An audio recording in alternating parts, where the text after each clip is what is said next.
Hey everyone, Lucha Ranger, beautiful tie, looking good, hair flowing.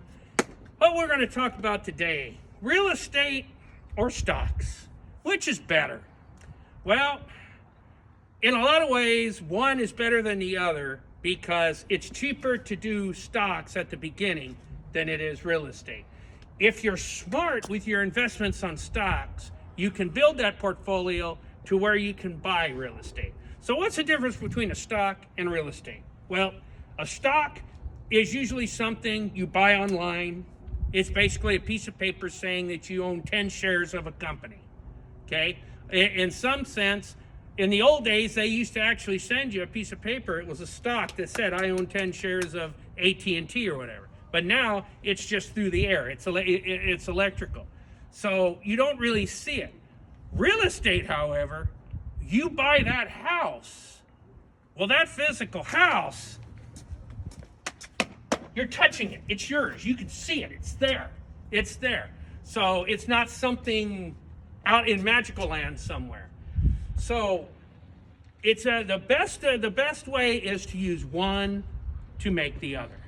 So you start out in your stock investments, and you start a portfolio. You're working your job, you're making good money, put all your extra money into that stocks. Buy stock in AT&T, AI, whatever is going on right now. Everything is basically a win-win.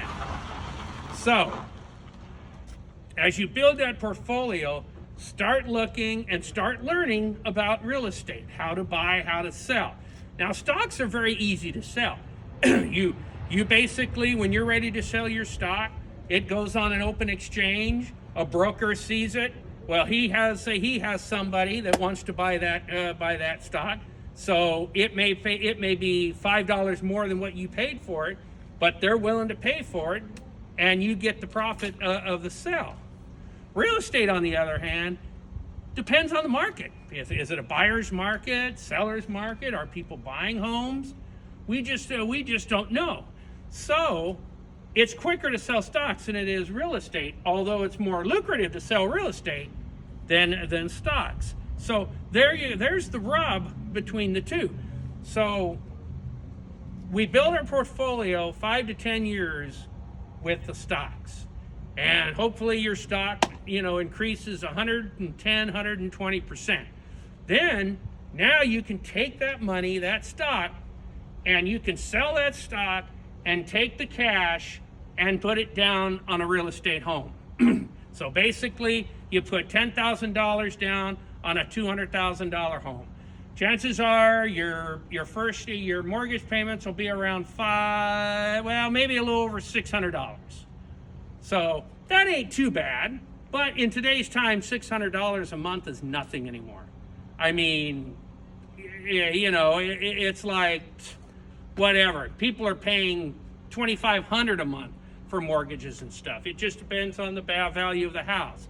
So as you buy that property, and as that property grows, it increases in value, because depending where you're at, that value increases. So if you buy that $200,000 home in 2024, and then you sell that home in 2028, well, you bought it for $200,000, and now all of a sudden it's worth $450,000 in 2028. Well, see, what's happened is you've been making those payments, and it's built an equity base. So now you've got a $250,000 profit of equity base because you've been making your profits. So right here, you've got a lot of money to play with. So what you can do, if you want to get a little greedy, take out a loan, take out a second mortgage, take out a refinancing, take some money out of that, take like $30,000 out of that equity, go down payment on another home, a bigger down payment on a $200,000 home. And the whole key is to buy low, sell high. That's the difference in real estate, where everything appreciates. Now, a stock will usually won't appreciate as much as a home will sometimes. So you gotta stay small. So it's like you gotta stay disciplined, and you gotta do what you need to do. So just remember that stocks are great. You have to start out small to work your way up big. And that's how we do it in the real financial world. And you're going to learn about that. Don't worry. You're going to have peaks and valleys. So, Lucha Ranger's saying, buy smart, sell smart, make money, grow your business. All right, dudes. Love you all. Thanks for listening. Keep watching my videos, and I'm out of here.